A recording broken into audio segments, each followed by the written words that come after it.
Hi hello welcome to TFPC. So hockey స్పోర్ట్లో ఒక మంచి కంటెంట్ అండ్ ఒక డిఫరెంట్ కంటెంట్తో March 5th A1 ఎక్స్ప్రెస్ సినిమా సో ఎక్స్ప్రెస్లో దూసుకొస్తుంది. మరి ఈరోజు ఆ సినిమా గురించి మనం బోల్డని విషయాలు తెలుసుకుందాం. మనతో పాటు ఉన్నారు సందీప్ కిషన్ గారు. సో ఆయనతో మాట్లాడి మనం చాలా విషయాలు తెలుసుకుందాం. Here we go. So hi అండి. హాయ్ కృష్ణ చైతన్య. సో నేను కృష్ణ అంటారా, చైతన్య అంటారా, కృష్ణ చైతన్య అంటారా? ఏదైనా ఓకే, ఎలా పిలవచ్చు. ఏమని పిలుస్తారు? ఇంట్లో కిట్టు. కిట్టు కంఫర్టబుల్ పెట్టుకున్నారు కదా. So yeah, so anyhow congratulations. A1 ఎక్స్ప్రెస్తో 5th మా ముందుకు రాబోతున్నారు. అండ్ ఫస్ట్ ఏంటంటే బేసిక్గా ఇది రీమేక్ సినిమా కాబట్టి, రీమేక్ అంటే థ్రిల్లర్ జోనర్ కానీ లేకపోతే ఏదైనా లవ్ ఓరియంటెడ్ సినిమాలు కానీ ఎక్కువగా ప్రిఫర్ చేసే ఛాన్స్ ఉంటుంది. సో స్పోర్ట్స్లో చాలా సినిమాలు వస్తాయి అండ్ రీమేక్ సినిమా ప్రిఫర్ చేయడానికి రీజన్ ఏంటి? స్పోర్ట్స్లో యాక్చువల్లీ చాలా సినిమాలు రాలా, అప్పుడప్పుడే వస్తాయి. వచ్చినాయి అన్నీ సక్సెస్ఫుల్గా ఉన్నాయి. మామూలుగా ఎందుకు స్పోర్ట్స్ ఫిల్మ్ ప్రిఫర్ చేయాలంటే దాంట్లో ఎఫర్ట్ ఎక్కువ, చాలా కష్టపడాలి స్పోర్ట్స్ ఫిల్మ్ అంటే. ఎందుకంటే ఆ స్పోర్ట్ నేర్చుకోవాలి, దాంట్లో టెక్నిక్స్ తెలుసుకోవాలి, యాక్టర్స్కి కష్టం, తీయడం కష్టమే. ఇప్పుడు ఫుట్బాల్లో ఇప్పుడు మన హాకీ లాంటిది ఆడారంటే వాళ్ళని ఫాలో చేసుకుంటూ మీరు పరిగెట్టాలి ఆ గ్రౌండ్ ఇంత. It's an expensive, difficult, tough job. అందుకే ఎక్కువ మంది తీసుకోరు. నెక్స్ట్ మీరు ఏమైతే థ్రిల్లర్స్ అవి అన్నారో అది నేను ఎప్పుడు నమ్మేది ఏంటంటే ఐ పర్సనలీ బిలీవ్ థ్రిల్లర్స్ లాంటి రీమేక్ చేయడం అనేది పెద్ద ఎక్సైటింగ్ కాదు. ఎందుకంటే మీరు ఒకసారి ఆ సినిమాని రీమేక్ అయ్యానే ఆ సినిమాని చూసేస్తారు. మీకు యాజ్ ఇట్ ఈస్ దగ్గర ట్విస్ట్ ఇక్కడ ఉంటుంది. ట్విస్ట్ తెలిసి మీరు ఆ సినిమాని ప్రాబబ్లీ అంత ఎంజాయ్ చేయలేరేమో. నాకు ఒక చాలా మంచి friend, is a very establish producer, ఒకసారి చాలా ఇంట్రెస్టింగ్ విషయం చెప్పారు. ఎప్పుడు రీమేక్ చేసినప్పుడు మోస్ట్ కమర్షియలీ సక్సెస్ఫుల్ ఫిల్మ్స్ ఏంటంటే ఎక్కువ మంది జనాలు చూసి థియేటర్కి వెళ్ళి చూసి ఎంజాయ్ చేసిన సినిమాలు రీమేక్ చేస్తే సక్సెస్ అవుతాయి అన్నారు. మీరు యాక్చువల్లీ చూసుకున్న అలాగే అయ్యి ఉంటుంది. మీరు గబ్బర్ సింగ్ తీసుకున్న దబంగ్ అనే ఒక బ్లాక్ బస్టర్ రీమేక్ అది. సో అలాంటి ఒక ఇది ఉంటుంది. సో మేము ఈ సినిమాని ఎంచుకున్నప్పుడే మేము ఏమనుకున్నామంటే కరెక్ట్గా ఆ టైంకి కూడా ఇది వచ్చింది, గడ్లగొంద గణేష్ వచ్చింది. ఒక జిగర్దండ అనే ఒక సినిమాని పర్ఫెక్ట్గా తెలుగుకి అడాప్ట్ చేశారు. It was very interestingly adapted. So ఈ సినిమా మేము చూడగానే మాకు ఫస్ట్ అనిపించింది ఏంటంటే థియేటర్లో ఈ సినిమా అదిరిపోద్ది. అంటే మేము చూసేటప్పుడు అరుస్తున్నారు, గోల గోల గోల గోల ఉంటుంది థియేటర్లో. అంటే మూమెంట్స్ ఉన్నాయి సినిమాలో. ఇలాంటి ఒక సినిమా, ఒక కొత్త బ్యాక్డ్రాప్. ఇంతకుముందు మనం ఎప్పుడు స్క్రీన్ పైన చూడని ఒక విజువల్. మామూలుగా స్పోర్ట్స్ అంటేనే మనం క్రికెట్ చూస్తే గ్రీన్ టర్ఫ్, ఫుట్బాల్ చూసినా green turf, hockey blue turf. First కంటికి ఈ విజువల్ ఇంతకుముందు మనం చూసినది ఫస్ట్ టైం కెమెరా మీద చూస్తున్నాం. భలే అనిపించింది అసలు. సో మీరు అడిగారు కదా రీజన్స్, ఇవన్నిటిని దాటి మేము 20 మంది చూస్తే 20 మంది అరిసి క్లాప్స్ కొడుతున్నాం ఆ సినిమా చూస్తూ. సో అప్పుడు immediately next day remake and dubbing rights కొనుక్కున్నాం. అప్పుడు హిప్ హాపే వాళ్ళ టీం వచ్చి మేము ఈ సినిమాలో ఈ తప్పులు చేసాము, కానీ మేము ఏంటంటే మాకుండే పరిస్థితులకి మేము ఇంతే చేయగలిగాము, ఇది మీరు కరెక్ట్ చేస్తే బాగుంటుందని వాళ్ళు కొన్ని చెప్పారు. మేము దాన్ని రీరైట్ చేసాం, ఫిక్స్ చేసాం. And it was exciting job అండి. చాలా ఎక్సైటింగ్ ఉండింది ఈ సినిమా షూట్ చేయడం. ఇట్ వాజ్ వెరీ కొత్తగా ఉండింది ప్రాసెస్.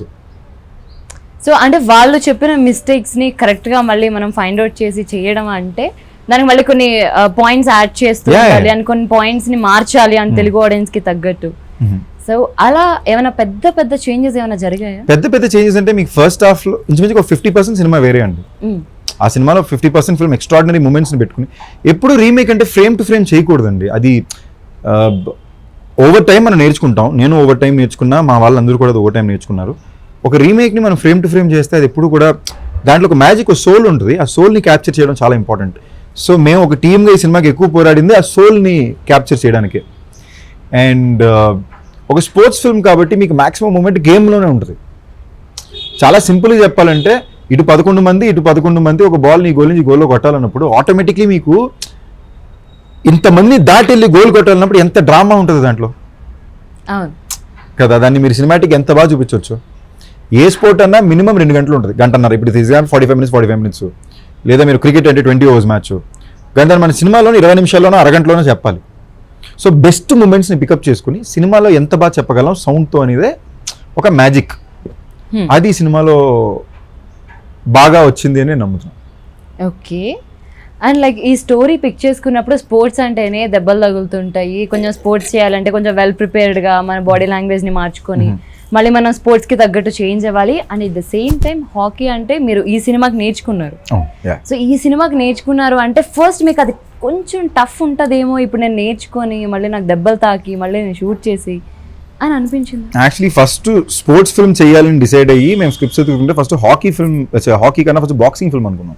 ఓకే. ఆ టైంలోనే అప్పుడే ఈ బాక్సింగ్ అంటే సినిమా మొత్తం చొక్కా లేకుండా ఉండాలి, ఓకే కూల్ కష్టపడాలి, స్పెషల్గా ఒక సినిమా రావాలి అంటే ఒక యాక్టర్ కూడా నాకు ఛాలెంజ్ కావాలి అని ఎక్సైటింగ్ వెళ్ళింది. ఆ టైంలో when we Kiran across this film మేము చెప్పాలనుకున్న ప్రతి ఒక్క విషయం ఈ సినిమాలో ఉంటుంది. అండ్ బాక్సింగ్ కాకుండా వేరే స్పోర్ట్లో ఉంటుంది. ఇప్పుడు దాకా మేము చూడని స్పోర్ట్ కెమెరాలో ఈ స్పోర్ట్ చూడడానికి భలే ఉంటుంది, ఒక పొగరు ఉంటుంది గేమ్ ఆడుతుంటే. హాకీ ఆట నేను అక్కడ చాలా టైం నేర్చుకోవడం ఎంత టైం స్పెండ్ చేశాను, అంతకన్నా ఎక్కువ టైం అబ్జర్వ్ చేయడంలో స్పెండ్ చేశాను. ఆడే ప్రతి ఒక్కడు ఒక చిన్న అరగెన్స్తో ఉంటుంది, వాడికి ఒక బాడీ లాంగ్వేజ్ ఉంటుంది, దాన్ని అడాప్ట్ చేయడంలో మజా ఉంటుంది అన్నమాట. సో సరే నేర్చుకుందాం. హాకీ నేర్చుకోవడం చాలా కష్టం. So it took me long time to understand the game. But అది మన బాధ్యత అండి, ఒక యాక్టర్గా మనం ఒక క్యారెక్టర్నో ఒక విషయాన్నో చేయాలని ముందుకు వచ్చినప్పుడు దానికైనా ప్రయత్నం పెట్టడం మన బాధ్యత. ఆ ప్రయత్నం మనం పెట్టకపోతే అది తప్పు, అది మన వర్క్ ఎథిక్ కాదు కదా. ఇప్పుడు మనం ఎంత చేయలేమా సెకండరీ, బట్ చేయడానికి అవసరమైన ప్రతి ఒక్క ప్రయత్నం అయినా మనం చేయాలి. సో అది A1లో నేనొక్కడనే కాదు, ఈ సినిమాలో అసోసియేట్ అయిన వాళ్ళందరూ కూడా ఈ సినిమాకి వాళ్ళ ప్రాణం పెట్టి పనిచేశారు. ఓకే. అండ్ ఈ స్పోర్ట్ నేర్చుకున్నప్పుడు మీకు బాగా గుర్తుండే ఏదైనా experience or thing or memory, అరే ఆ స్పోర్ట్ నేర్చుకున్నప్పుడు ఆ రోజు అలా జరిగింది అని చెప్పుకునే? నాకు హాకీ తోటి మోస్ట్ స్పెషల్ మెమరీ అంటే నా చిన్నప్పుడు నేను ఫస్ట్ ఎవర్ గ్రౌండ్లో లైవ్గా చూసిన ఈవెంట్ హాకీ ఈవెంటే. మా మమ్మీ ఆల్ ఇండియా రేడియోలో పనిచేస్తారు. So world cup match finals ఇండియాలో జరుగుతుంది. నెదర్లాండ్స్ అంటే Holland versus Pakistan finals match. So నేను ఫస్ట్ లైవ్లో చూస్తున్న మ్యాచ్ ఇది హాకీ. అండ్ ఇది నేర్చుకునేటప్పుడు ఈవెంట్ అంటే దెబ్బలే మొత్తం, ఇక్కడ తోలు ఊడిపోయింది, ఇక్కడంతా తోలు ఊడిపోయింది, ఇదంతా గాను, ఇక్కడ మొత్తం ఇదంతా ఊడొచ్చేసింది. సో అది ఏ స్పోర్ట్ ఆడినా దెబ్బ తగులుతుంది. అండ్ దాన్ని మించి స్పోర్ట్ అనేది పక్కన పెడితే మనం ఒక సక్సెస్ఫుల్ ఫిల్మ్ చేయాలి, కోట్లాది మంది మన సినిమా థియేటర్లో చూసి బాగుంది అని చెప్పాలంటే మనం ఏదోటి ఈ దెబ్బలు పెద్ద మ్యాటర్ ఏం కాదు, పడాలి. సో ఇట్స్ కూల్, నాకు పెద్ద ప్రాబ్లం అనిపించలే. ఓకే. నాకన్నా పాపం లావణ్య కష్టం, తను ఒక అమ్మాయిగా బాగా నేర్చుకుని హాకీ గేమ్ని ఒకటి నేర్చుకోవడం, పడిపోవడం, పరిగెట్టడం, ఒక బాడీ లాంగ్వేజ్ని అడాప్ట్ చేసుకోవడం, ఇట్ టేక్స్ అ లాట్ అండి. It's nice to see someone make that effort. Okay. And like ఈ సినిమాని చూస్ చేసుకునేటప్పుడు మీకు కొన్ని థింగ్స్, కొన్ని ఎలిమెంట్స్ ఉండుంటాయి. ఇప్పుడు కబడ్డీ అంటేనో క్రికెట్ అంటేనో ఈజీగా ఆడియన్స్ ఏంటంటే ఆల్రెడీ వాళ్ళు రెగ్యులర్గా ఆల్మోస్ట్ ఒక 90% బాయ్స్ అవ్వచ్చు, తెలుసు అక్కడ ఏం జరుగుతుంది అనే జనరల్గా వాచ్ చేస్తూ ఉంటారు, ఎక్కువ తెలిసిన స్పోర్ట్స్ అవి. సో హాకీ అంటే తెలిసిన వాళ్ళు ఉంటారు, బట్ లెస్ పీపుల్. ఇక్కడ హాకీకి ఉండే ఒక అద్భుతమైన మ్యాజిక్ అదేనండి. హాకీ గురించి అందరికీ తెలుసు, హాకీ అంటే అందరికీ తెలుసు, ఎందుకంటే మన నేషనల్ స్పోర్ట్. ఒక పేట్రియాటిజం ఇన్వాల్వ్ అయ్యి ఉంది. ఇప్పుడు ఏ స్పోర్ట్ మీద రాని ఒక ఊపు మనకి హాకీ అంటే ఎందుకు వస్తుంది అంటే పేట్రియాటిజం. నెక్స్ట్ నాకు బాగా నచ్చిన ఒక ఇంటర్వ్యూ పూరి గారిది, అప్పట్లోనే ఒక అమ్మ నాన్న తమిళమ్మాయి అప్పుడు ఎందుకు కిక్ బాక్సింగ్ పెట్టే దాంట్లో అంటే పూరి గారు ఒక ఇంటర్వ్యూలో అన్నారు, ఎందుకు కిక్ బాక్సింగ్ అంటే కారణం ఏముంటుందంటే కెమెరాలో చూడడానికి కిక్ బాక్సింగ్ బాగుంటుంది అని. ఏ స్పోర్ట్ అయినా పెట్టి ఉండొచ్చు, నేను కిక్ బాక్సింగ్ అంటే చూడడానికి బాగుంటుంది, ఆడియన్స్కి ఎక్సైటింగ్ ఉంటుంది కదా అన్నారు. అలాగా హాకీ అనేది చాలా exciting game to watch. It's a very exciting game to watch. And game మీరు మిగతా రూల్స్ అన్ని పక్కన పెడితే ఒక బేసిక్గా మన స్పోర్ట్కి అర్థం అవ్వాల్సింది ఏంటంటే ఇటు గోల్ పోస్ట్, ఈ టీం ఇక్కడ గోల్ వేయాలి, ఈ టీం ఇక్కడ గోల్ వేయాలి, ఇంతే. ఇదే బేసిక్ రూల్. ఒకళ్ళు తోసుకుంటేనే కొట్టుకుంటేనే ఫౌల్. ఇది అర్థమైతే చాలు, ఏ గేమ్ అన్నా మనకి చాలా అర్థమైపోద్ది. ఓకే. అది మీకు ఈ గేమ్లో బాగా పుష్కలంగా అర్థమయ్యేటట్టు చాలా సింపుల్గా ఉంటుంది.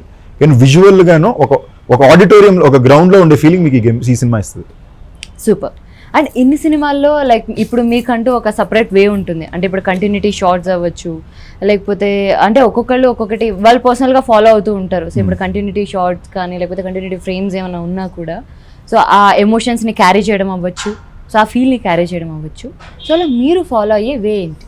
సో ఇఫ్ ఎమోషన్స్ క్యారీ చేయాలి, everybody has a different way to play it. చాలా మంది మెథడ్ యాక్టింగ్ ని భయంకరంగా నమ్ముతారు, they like to get into the character. చాలా మంది స్పాంటేనిటీని నమ్ముతారు. సో నాకు ఒకరు చెప్పి నేను బాగా ఇంట్రెస్టింగ్గా నేను తీసుకుని నేర్చుకున్న టెక్నిక్ ఏంటంటే, ఒక సినిమాలో ఒక క్యారెక్టర్ చేసినప్పుడు చాలా టైమ్స్ ఏమవుద్దంటే ఈ క్యారెక్టర్కి ఎంత అవసరం, మన స్వార్థం కోసం మనం ఏం చేస్తున్నాం ఒక యాక్టింగ్ ఉంటుంది, తెలియకుండా మన స్వార్థం పైకి వచ్చేస్తుంటుంది, ఒక యాక్టర్ ఏదో చేసేయాలరా అని. బట్ అది ఎలాంటి సినిమా, ఆ సినిమాకి ఏం అవసరం అని మనకు తెలియాలి. అంటే ఒక sometimes it could be funny film అన్నప్పుడు మీరు ఆ టోనాలిటీని అన్ని సీన్స్కి మెయింటైన్ చేయాలి. సో నేను చేసేది ఏంటంటే బ్యాక్ స్టోరీ చదువుకుంటా ఫస్ట్. అంటే ఒకవేళ ఓకే ఈ సినిమాలో ఈ క్యారెక్టర్ పేరు ఇది అంటే వీడు ఎక్కడ పుట్టాడు, వీళ్ళ అమ్మ నాన్న ఏం చేస్తుంటారు, వీడి ఆర్థిక స్తోమత ఏంటి, ఎలాంటి స్కూల్కి వెళ్ళాడు, ఆ స్కూల్లో ఇంగ్లీష్ మాట్లాడతారా తెలుగు మాట్లాడతారా, ఎలాంటి ఫ్రెండ్స్ ఉన్నారు, ఆ ఫ్రెండ్స్తో బైక్లో తిరిగేవాడా, సైకిల్లో తిరిగేవాడా, కార్లో తిరిగేవాడా, బస్సులో తిరిగేవాడా. సో ఆ క్యారెక్టర్ గురించి మనకు ఒక బేసిక్ అవగాహన వచ్చేసి ఆ క్యారెక్టర్ని మనం ప్రేమించడం మొదలు పెట్టామంటే అక్కడి నుంచి జాబ్ చాలా easy. So once you're on set, మీకు కథ తెలుసు, ఆ క్యారెక్టర్ నేను ఎంజాయ్ చేసేది ఏంటంటే నేను ఎప్పుడు నా క్యారెక్టర్ ఇంకోటిలాగే చూస్తా. నేను వాడు అనే మాడుతుంటా. సో వాడు నాకు నచ్చాలి. If I like him and I have to make him lovable. So అది నేను బాగా ఒక యాక్టర్గా ఎంజాయ్ చేసే విషయం. One more thing very recently I want very beautiful is some of the best actors in the country, వాళ్ళ body language style చూస్తే ఒకటే ఉంటుంది, but they known to be great actors. ఇది ఎందుకు అన్నప్పుడు what I realize is being in the moment. వాళ్ళ body language ప్రతి సినిమాలో ఒకేలా మెయింటైన్ చేసినా వాళ్ళ ఆ మూమెంట్లో ఆ ఎమోషన్ ఫీల్ అవుతారు, వాళ్ళ ద్వారా మన ఎమోషన్ ఫీల్ అయ్యేలా చేస్తారు. That's called being in the moment. అది ఒక చాలా beautiful thing which I have learned in my journey. Okay. And ఎవరి దగ్గరైనా లైక్ కొన్ని క్వాలిటీస్ మనకి చూస్తే అరే ఈ క్వాలిటీ చాలా బాగుంది, దీన్ని మనం ఎంతో కొంత లైక్ ఆ ఇంపాక్ట్ అనకూడదు, బట్ ఆ క్వాలిటీ నుంచి మనం ఏదో ఇన్స్పైర్ అవ్వాలి లేదా మనం అప్లై చేసుకోవాలి. నేను రెగ్యులర్ గా అవుతుందండి. నేను చాలా మంది నుంచి ఐ టేక్ టైనీ మూమెంట్స్. అంటే ఇది పక్కా చిన్న విషయం అయినా సరే ఎవరి దగ్గర నాకు నచ్చిందంటే అసలు నాకు సిగ్గే లేదు, నేను నేర్చుకుంటాను, అడాప్ట్ చేసుకుంటా, దాన్ని నేను ఎంత బెస్ట్గా చేయగలను చూస్తా. ఫర్ ఎగ్జాంపుల్ రానాలో నాకు చాలా నచ్చింది ఏంటంటే ఒక పాజిటివ్ వైబ్ ఉంటుంది. చాలా తెలివైనోడు, is a positive chill guy. Automatically ఆ వైబ్ మన చుట్టుపక్కల వస్తుంది. So you like hey I'm liking this and is a go getter. ఎప్పుడు ఒక 4 స్టెప్లు ముందు ట్రై చేస్తుంటాడు. ఇప్పుడు మనం ఇలాగ ఏమైనా ట్రై చేస్తుంటే తను ఆల్రెడీ నెట్ఫ్లిక్స్లో హాలీవుడ్ అని మారుతుంటాడు. Then there is Dhanush. అసలు ఇక్కడే ఇదన్నప్పుడు హాలీవుడ్లో రసో బ్రదర్స్తో వెళ్ళి అవెంజర్స్ అనే సినిమా చేస్తున్నాడు ఆయన కదా. దేర్ ఆర్ పీపుల్ ఆర్ ఇప్పుడు విజయ్ దేవరకొండ ఉన్నాడు. నాకు తను నచ్చింది కూడా చాలా ఏంటంటే we work out at the same place, same trainer. నాకు తను ప్రతిరోజు రిలీజియస్గా వచ్చి తన ఫిట్నెస్ కానీ తన లుక్ కానీ మెయింటైన్ చేస్తూ ఉంటాడు. అది అవసరం, అంత డెడికేషన్ మనం పెట్టాలి కదా. So I take Nani. నేను మొన్న అయితే శ్యామ్ సింగ్ గారు పోస్టర్ చూడగానే లైక్ ఓ మై గాడ్ అనుకున్నా. నాకు ఎప్పటి నుంచో ఆ జాన్రా ఆ వైబ్ ఇష్టం. ఒకటి ఆలోచించి ఒక ప్రయత్నం చేసి ఎవరి కాళ్ళు గెలుచుకొస్తుంటే it's very nice to see them and ఓ ఇది బాగా చేశారు. అది చాలా ఇంపార్టెంట్ అండి. ఒక విషయాన్ని చాలా బాగా చేసినప్పుడు దాన్ని చూడడం, దాన్ని ఒప్పుకోవడం. నాకు ఏది నచ్చినా కూడా నేను ఇన్స్టెంట్ గానే, మీరు యాక్చువల్లీ అప్పుడప్పుడు నా ట్విట్టర్ ప్రొఫైల్ తీసి చూసారంటే అదొక మీడియా ప్రొఫైల్ లా ఉంటుంది. అంటే నాకు ర్యాండమ్ గా ఎవరో ఒకరు ఏంది నచ్చినా కూడా ఇమీడియట్లీ లైక్ అండ్ రీట్వీట్. అది ఏ భాష అవ్వచ్చు, నాకు తెలిసిన వాళ్ళు అవ్వచ్చు, తెలియని వాళ్ళు అవ్వచ్చు, నేను ఇన్స్టెంట్గా లైక్ రీట్వీటో కమెంటో చేస్తాను. That's because I like cinema. దాని మించి ఇంక పెద్ద కారణం ఏం లేదు. సో అలా కొన్ని క్వాలిటీస్ మీకు నచ్చితే మీరు తీసుకుంటారు. నేను అందరి దగ్గర అండి I learn so many tiny things from so many people. ఆ చిన్న విషయాలు నేను ఎక్కువ నేర్చుకుంటా. ఓకే. అండ్ March 5th ఏమైనా మీకు లక్కీ నెంబర్ కానీ లేకపోతే ఏమైనా ఉందా? 5th అలాగేమీ లేదు అసలు, అలాంటిది ఏమీ లేదు. నార్మల్గా అంటే March 5th రిలీజ్ చేయడం అంటే ఏమన్నా కొన్ని సెంటిమెంట్స్? యాక్చువల్లీ అలాంటిది ఏం లేదు. బేసిక్లీ మేము 26th Feb అనుకున్నాం. మాకు అప్పటికే కాపీ రెడీ అవుతుంది, సీజీ వరకు అదే ఉంది సినిమాలో. అండ్ ఇది పోస్ట్ పాండమిక్ అండి. పోస్ట్ పాండమిక్ అంటే ఒక ఇండస్ట్రీయే ఆల్మోస్ట్ ఐసీయూ నుంచి బయటకు వచ్చి ప్రపంచంలోకి వచ్చాం. అలాంటప్పుడు ఏమవుతుందంటే టక్కని ఎవరి కాళ్ళు అందరికీ థియేటర్స్ కావాలి, అందరికీ వాళ్ళ సినిమాని చూపించుకునే అవకాశం కావాలి. సో రీషఫల్స్ అవుతూనే ఉంటాయి. So the most important thing is to be understanding and adapt. Okay మీరు ఇప్పుడు వస్తున్నారా, నెక్స్ట్ వీక్ ఖాళీగా ఉందిగా మేము అప్పుడు వస్తాం, మా సినిమాకి అది బాగుంటుంది. సో మేము ఈ సినిమా ఫిక్స్ అయింది ఏంటంటే ఏ డేట్ వచ్చినా బొమ్మ ఒకటే, రిజల్ట్ ఒకటే, ప్రమోషన్ బాగా చేస్తాం. ఈ 3 మేము నమ్మింది. సో మాకు డేట్తో ఎప్పుడు మేము పట్టించుకోవాలి.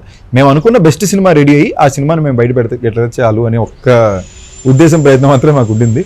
మేము సినిమాతో చాలా కాన్ఫిడెంట్గా ఉన్నాం. తప్పకుండా అందరికీ బాగా నచ్చింది. ఓకే.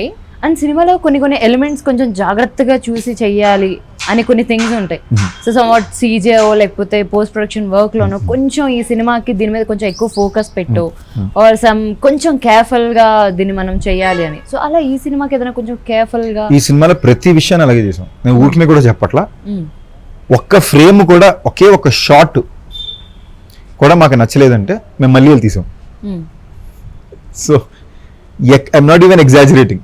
లిటరల్లీ సినిమా చూసుకుని ఓకే ఈ సీన్ అనుకున్నట్టు రాలా, ఈ సీన్ ఇంకొంచెం విజువల్గా ఉంటే బాగున్ను, ఆర్ఆర్కి ఇక్కడ ఇంకా టైం ఉంటే బాగుంది హిప్ హాప్ టీం చెప్తే మేము మళ్ళీ తీస్తాం. లేదు మాకే ఒక ఇమోషన్ పరంగా ఒక పర్ఫార్మెన్స్ డౌన్ అయింది, ఇంకా బాగా వచ్చి వచ్చింటే మేము మళ్ళీ తీసాం. అది తీకపోతే అది పెద్ద తేడా వస్తుందని కాదు, కానీ మేము డే 1 ఈ సినిమాకి డిసైడ్ అయింది ఏంటంటే ఒక చిన్న తప్పు కూడా మాకు తెలిసి మేము చేయకూడదు. తెలియకుండా జరిగిపోతే ఓకే మేమేం చేయలేము, కానీ మాకు తెలిసి ఒక్క తప్పు కూడా చేయకూడదు. ఒకసారి ట్రై చేద్దాం ఇలా ఓ సినిమాని, ఇది కరెక్టా, ఇది ప్రొసీజరా కాదా, వర్కౌట్ అవుదాం ఎవరికి తెలియదు, బట్ ఇలా చేద్దాం, చూద్దాం. కానీ సినిమా మొత్తంలో లైక్ ఎప్పుడైనా ఇవిరా ది బెస్ట్ షార్ట్స్ అంటే అనేవి ఏదైనా కొన్ని ఒక 2-3 షార్ట్స్ అంటే మన ఇంతవరకు చూడని షార్ట్స్ అవ్వచ్చు, లేకపోతే చూడని ఫ్రేమ్. మీకు సింపుల్ ఎగ్జాంపుల్ చెప్తానండి. మామూలు ఒక సినిమాకి డిఐ అనేది అప్పర్ లిమిట్ 250 గంటలు 300 గంటలు చేస్తారు మామూలుగా రెగ్యులర్గా ఫిల్మ్స్ 80% ఆఫ్ సినిమాలు. ఈ సినిమాకి డిఐ అవర్స్ మాత్రం 832 గంటలు. అంటే ఇవాళ ఇప్పుడు ఇంటర్వ్యూ జరుగుతుంటే పొద్దున్న 10:30-11 గంటలకి అప్పుడు ఇంకా చాలరా సామి అవుట్ ఇవ్వరా అంటే అవుట్ వెళ్ళింది, లేదంటే షోలు పడవరా అవుట్ ఇవ్వరా అంటే అవుట్ వెళ్ళింది. నాకు ఇది చాలా మంది అడుగుతారు అవసరమా ఇదా అంటే, ఇది అవసరమా కాదా తెలీదు, కానీ ఆడు చెప్పిన మ్యాజిక్ మా డిఓపి 24 ఏళ్ళు కుర్రోడు ఆ మ్యాజిక్ ఇస్తున్నాడు స్క్రీన్ మీద. 350 గంటలు పని చేస్తే చాలు అని చెప్పిన చోట 832 గంటలు పని చేయడానికి రెడీగా ఉన్నాడు. మనం ఎంత తొందర పని పూర్తి చేసి వెళ్ళిపోదాం అనుకునే మూమెంట్లో they ready to do it కదా. సో అలాంటి ఒక టీం ఈ సినిమా కుదిరింది. సో మేము ఒప్పుకున్నా కూడా వాళ్ళు తప్పులు ఒప్పుకోరు, తప్పులు ఉండేవారు. ఓకే, సో ఏమైనా ఎక్స్ప్రెస్ అంటే బేసిక్గా ఎక్స్ప్రెస్ అంటే లైక్ ట్రైన్ జర్నీస్ అవ్వచ్చు, సమ్వాట్ కొంతమందికి ట్రైన్ గురించి కొన్ని డ్రీమ్స్ అవ్వచ్చు, లేకపోతే కొన్ని ఎక్స్పీరియన్సెస్ అవ్వచ్చు చిన్నప్పటి నుంచి. సమ్వాట్ ఏవో ఒకటి ట్రైన్ స్టోరీస్ ఖచ్చితంగా ప్రతి ఒక్కరి లైఫ్లో ఏదో ఒకటి ఉంటాయి కదా. సో అలా ఏమైనా కుట్టి స్టోరీస్ ఏమైనా ఉన్నాయా ట్రైన్ స్టోరీస్? అలాగే అసలు నాకేం లేదు. Honestly speaking, Venkatadri express first title పెట్టినప్పుడు ఆ సినిమాకి టైటిల్ కూడా అది కాదు. ఫస్ట్ టైటిల్ ప్రయాణికులకి విజ్ఞప్తి. ప్రయాణికులకి విజ్ఞప్తి, అది ఒరిజినల్ టైటిల్. ఓకే, అది కిరణ్ గారు వచ్చి వెంకటాద్రి ఎక్స్ప్రెస్ అని మార్చారు. ఇన్ఫాక్ట్ ఫస్ట్ ఆ టైటిల్ పెట్టినప్పుడు మా ఎవరికి సింక్ కూడా అవ్వాల, ఎందుకంటే మేము అలవాటు పడిపోయాను ప్రయాణికులకి విజ్ఞప్తి అని. కట్ చేస్తే that became the biggest success. And ఎప్పుడు ఒక మనిషికి ఒక విషయం గుర్తింపు అవుద్దండి, అది మన డిసిషన్లో ఉండదు, అది జనాలు, దేవుడు, ఆ యూనివర్స్ డిసైడ్ అయ్యి ఒక విషయంతో ఒక మనిషికి గుర్తింపిస్తుంది, ఆటోమేటిక్ రీకాల్ వాల్యూ వస్తుంది. మేమందరూ నమ్మింది ఇదొక నా కెరియర్కి ఒక మంచి రీకాల్ వాల్యూ ఉండే ఫిల్మ్. సో టైటిల్గా అనుకున్నప్పుడు స్పోర్ట్స్ ఫిల్మ్స్కి మీరు ఏమన్నా పెట్టచ్చు, స్పోర్ట్ క్రికెట్ అనొచ్చు, హాకీ అనొచ్చు, ఫుట్బాల్ అనొచ్చు, లేదా జెర్సీ ఒక ఎక్స్ట్రాడినరీ టైటిల్ అయ్యేది, అది వచ్చేసింది. బట్ కథకి సంబంధించి ఆ టైటిల్ గుర్తుండిపోయే టైటిల్ అవ్వాలి. మళ్ళీ నోట్లో పలకన టైటిల్ అయినా వేస్టే, మేము అందరికీ రీచ్ అయ్యే పర్పస్ సర్వదు. ఆ టైంలో A1 అనేది బాగుండింది. ఈ క్యారెక్టర్ నిక్ నేమ్ అది సినిమాలో. అదే నిక్ నేమ్ A1 ఏంటి? అది మాస్టర్ బ్లాస్టర్ అంటారు, దాదా అంటారు కదా, ద గ్రేట్ వాల్ అంటారు, గ్రేట్ వాల్ ఆఫ్ ఇండియా అంటారు. అవన్నీ ఏంటంటే ఆ స్పోర్ట్లో నిక్ నేమ్స్ అండి. ఎవ్రీ స్పోర్ట్కి ఉంటుంది, మీరు ఏ స్పోర్ట్ అని ఎంచుకోండి. గ్రాండ్ మాస్టర్ అంటారు చెస్కి. ఇవన్నీ ఏంటి అంటే ఆ స్పోర్ట్కి ఒక చిన్న హై నిక్ నేమ్స్. ఇప్పుడు మనం అంటాం కదా ఈ స్టార్ ఆ స్టార్ అని, అలా స్పోర్ట్స్లో ఒక్కొక్కటి ఉంటుంది, ఒక బాగా ఆడే ఒకటికి. అలాంటి ఒక నిక్ నేమే ఈ క్యారెక్టర్కి A1 ఎక్స్ప్రెస్. ఓకే, లైక్ మీరు చేసే ఫిలిమ్స్ అన్ని కూడా ఒక ఫ్యామిలీ హీరో అంటే లైక్ ప్రతి ఇంట్లో ఉండే ఒక అబ్బాయి, న్యాచురల్ గా జరిగే స్టోరీస్. సో ఇలా ఫ్యామిలీ హీరోగా అంటే మీరు జోనర్ సెలెక్ట్ చేసుకునేటప్పుడే లైక్ ఒక వేని అలా క్రియేట్ చేయడమా?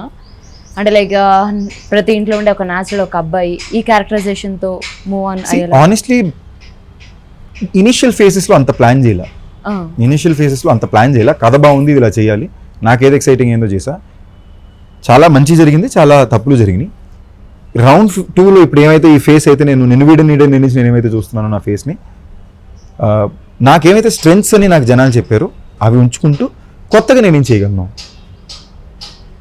సో అందరూ బాగుండాలి, నేను బాగుండాలి అనే ఉద్దేశంలో ఏం చేయాలని ఇదే.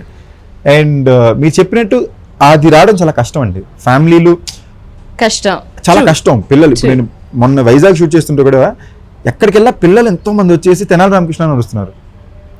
టీవీలో భయంకరంగా అది జనాలు పిల్లలు కనెక్ట్ అయ్యింది. సో అది యాక్చువల్లీ ఎందుకో తెలియదు, అది మన కంట్రోల్లో ఉండదు, అది రావడం చాలా అదృష్టం. ఇప్పుడు హాకీ అనే విషయం పిల్లలకి చాలా ఇష్టం. ఈ సినిమాకి యాక్చువల్గా మాక్సిమం రెస్పాన్స్ పిల్లల దగ్గర నుంచి వచ్చింది. వాళ్ళకి ఆ హాకీ చూడడానికి కెమెరా మీద చాలా బాగుంది అంటున్నారు. సింగిల్ కింగ్డమ్ సాంగ్కి పిల్లలు డ్యాన్స్ చేస్తున్నారు. సో మనం సినిమా తీసేది ఎందుకంటే మన ప్రాబ్లమ్స్ మనం మర్చిపోయి థియేటర్లో సరదాగా ఒక అవుటింగ్లా ఉండాలి అనేది. ఇప్పుడు నాకు అలాంటి సినిమాలు వర్కౌట్ అవుతుందంటే ఐఎమ్ వెరీ వెరీ హ్యాపీ. కొంతమంది కొన్ని విషయాలు చాలా బాగా చేస్తున్నారు, నాకు ఇది కంఫర్టబుల్గా బాగా వస్తుంది. So I want to do that well. అందులో నేను నా యాక్టర్గా కొంచెం అలా ఛాలెంజ్ చేసుకోగలను. ఓకే.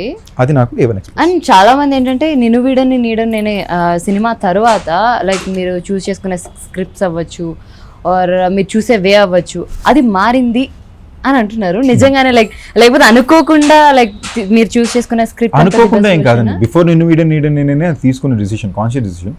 అంటే ఫస్ట్ నేను సినిమా ప్రస్థానం స్టార్టింగ్ మొదలు పెట్టినప్పుడు నాకు ఏంటి 20 ఏళ్ళు కదా. మనకి మంచి చెడ్లు రైట్ రాంగ్ చెప్పడానికి ఎవరు లేరు, మనకి తెలియదు కూడా. We don't know what it, ఇది కరెక్ట్ ఇది తప్పు.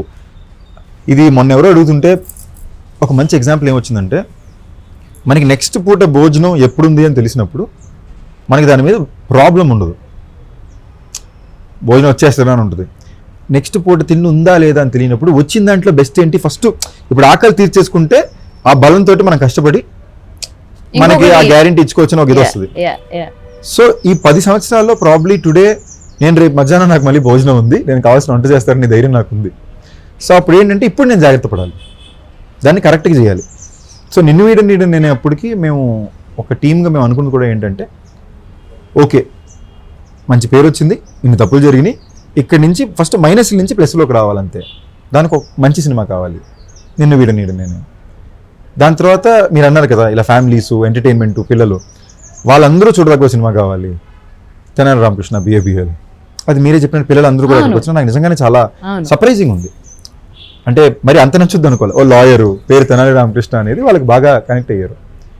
అది కూడా క్రేజీ క్యారెక్టర్, మంచి ఫన్ క్యారెక్టర్ అండ్ అందరూ చూడదగ్గ సినిమా అది. సో దాని తర్వాత A1 చేసేటప్పుడు మేము డిసైడ్ అయింది ఏంటంటే, నా బెస్ట్ ఫిల్మ్ ఇప్పుడు దాకా చెయ్యని ఒక సినిమా చేద్దాం, దానికోసం పోరాడదాం. ఇది ఒక ప్రొడక్షన్ టీం, నాకు లక్కీ చాలా మంచి టీం కుదిరింది. అది మేము ఎవరంటే నా టీం, నా ఎగ్జిక్యూటివ్ ప్రొడ్యూసర్స్, నా మేనేజర్స్, నా డైరెక్షన్ టీం వాళ్ళు, మా రైటర్ డిపార్ట్మెంట్, రెగ్యులర్గా టెక్నీషియన్స్ ఎవరైతే మా ద్వారా డెబ్యూ అయిన వాళ్ళు లేదా మా ఫ్రెండ్స్ ఉన్న వాళ్ళు, మేము అందరూ కూర్చొని ఓకే ఇక్కడి నుంచి చేస్తే ఏం చేయాలి, ప్రతి సినిమా స్పెషల్గా ఉండాలి. అక్కడ స్టార్ట్ చేసింది A1 Express. నేను ఎందుకు ఇది మళ్ళీ స్ట్రాంగ్గా చెప్తున్నాను అంటే, ఇది మీరు సినిమా చూసినప్పుడు మీరు అనిపిస్తారు అవును ఇదేదో ట్రై చేసాడు అనేది. It will make more sense to you after the film releases. అంటే ఇదేదో గొప్పగా ఏం చెప్పట్లా, లేట్ చేసి తప్పైపోయింది, చాలా టైం కోల్పోయాను, ఇప్పుడు ఆ కోల్పోయిన 3 సంవత్సరాలకి have to make up for this time. So దానికని ఎక్స్ట్రా పరుగు పరిగెడుతున్నాం, వివాహ భోజనం ప్రొడక్షన్ అని ఇదని అదని. 3 సంవత్సరాలు అనేది ఒక మనిషి జీవితంలో చాలా ఎక్కువ టైం అండి. సో ఈ టైంకి ఇప్పుడు నేను పరిగెట్టాలి, న్యాయం చేయాలి. So yeah it's fun. అంటే సినిమా హిట్ అయిన తర్వాత ఆ సింగిల్ అనే క్యాప్షన్ మారే అవకాశం ఉందా? ఆ క్యాప్షన్ మారడానికి, సింగిల్ హిట్ అవడానికి, సినిమా హిట్ అవడానికి అప్పుడు తేడా. ఈ సినిమా హిట్ అయిన తర్వాత ఆబ్వియస్లీ ఈ సంవత్సరం ఓకే అమ్మయ్య ఒక హిట్ పడింది కదా అని ఒక కూల్ పర్సనల్ లైఫ్ మీద ఇదవుతా. క్యాప్షన్ మారడానికి ఫస్ట్ మనిషి కనెక్ట్ అవ్వాలి కదా, మనిషి దొరికే ప్రాబ్లం, నేను రెడీగాకేం కాదు, బట్ కరెక్ట్ మనిషి అవ్వాలి. అది ఎలా ఎందుకు కరెక్ట్ మనిషి అంటున్నానంటే, మన పీస్ ఆఫ్ మైండ్, మన వర్కింగ్ స్టైలు, మన బతికే జీవితం మొత్తం మన తోడు ఉండే మనిషి మీద ఆధారపడి. క్వాలిటీస్ చెప్పండి, రెడీగా ఉంటారు. అలాగే క్వాలిటీస్ కూడా నాకు తెలియదండి. యూ హ్యావ్ టు, నాకు నవ్వుతూ ఉండడం ఇష్టం, హ్యాపీగా ఉండడం ఇష్టం. I need somebody who's peaceful, who's happy. And నేను చాలా అంబిషియస్ ఎస్ అ పర్సన్. అంటే నేను ఎక్కువ సాధించాలని కోరిక ఉంది, ఎక్కువ సాధించాలని కోరిక ఉన్నప్పుడు అది అర్థం చేసుకోగలగాలి, సపోర్ట్ చేయగల అర్థం చేసుకున్నా చాలు. సో అండ్ మన చుట్టుపక్కల ఉన్న వాళ్ళు మనల్ని నమ్మాలి. మనకి బాగా క్లోజ్ సర్కిల్ ఉన్న వాళ్ళు కూడా మనల్ని నమ్మలేదంటే మనకి ధైర్యం షేక్ అయిపోద్ది. సో దీని మించి పెద్ద క్వాలిటీస్ ఏం లేవు. Okay cool. And Venkatadri talkies కూడా ఇందులో ఒక పార్ట్. సో ఈ సినిమాలో పీపుల్స్ మీడియా ఫ్యాక్టరీతో పాటు People's Media Factory, Abhishek Agarwal Arts, Venkatadri Talkies. And నిజంగా చెప్తున్నాను, మా అదృష్టం వాళ్ళు మాకు మా ఈ సినిమాని ప్రొడ్యూస్ చేయడానికి ఒప్పుకోవడం. And People's Media Factory, Vishwaprasad garu, Vivek Vachipotla garu and Abhishek Agarwal Arts, ఈ బ్యానర్ బాగుండాలి. ఇవి నిజంగా ఈ బ్యానర్స్ బాగుంటే చాలామంది ఇండస్ట్రీలో చాలా బాగుంటారు. అండ్ ఎస్పెషలీ ఈ సినిమాకి నేను ఎక్కువ బాధ్యత ఫీల్ అయ్యేది వాళ్ళ కోసమే. నా ద్వారా వాళ్ళకి మంచి జరగాలి, విజయమే రావాలి. మేము టీం ఇంకా ఒళ్ళు దగ్గర పెట్టుకుని పనిచేసాం. ఈ సినిమాకి మనం విజయం ఇవ్వగలిగామంటే ఇలాంటి ఒక ప్రొడక్షన్ హౌసెస్ చాలా మందికి మంచి చేస్తుంది. So I really pray from the deepest of heart, నాకన్నా కూడా ఈ సినిమాలో డెబ్యూలు అయ్యే 14 మంది కోసం అండ్ ఇంత మంచి వ్యక్తులు బ్యానర్స్ అయిన 2 బ్యానర్స్కి ఈ సినిమా విజయంగానే రావాలి. దానికోసం ఇవాళ వెడ్నెస్డే మనం షూట్ చేసి, ట్యూస్డే కదా, ట్యూస్డే వరకు వర్క్ మేము పోరాడుతున్నాం, ఎండ్ వరకు ఏం బెటర్ చేయగలం చూస్తున్నాం. సో ఇల్ బీ గుడ్ అండి. ఫ్రైడే సినిమా చూడండి, మీకు చాలా బాగా నచ్చుతుంది. తప్పకుండా. అండ్ ఎనీవేస్, సో ఎప్పుడు మీరు ఇలా ఎనర్జెటిక్గా అండ్ హ్యాపీగా ఉండాలి and cinema blockbuster hit అవ్వాలని మనస్ఫూర్తిగా కోరుకుంటున్నాం. మా TFPC తరఫు నుంచి once again all the best. Thank you. So yes, చూసారు కదండి, మొత్తానికి మనం A1 ఎక్స్ప్రెస్ సినిమా గురించి మనం కొన్ని విషయాలు, అంటే చాలా విషయాలు తెలుసుకున్నాం. సో తప్పకుండా March 5th థియేటర్స్కి వెళ్ళి సినిమాని వాచ్ చేయండి. అండ్ ఇంకొక ఇంటర్వ్యూతో కలుసుకుందాం. అంతవరకు ఫాలో అవుతూనే ఉండండి TFPC. నేను మీ కృష్ణ చైతన్య.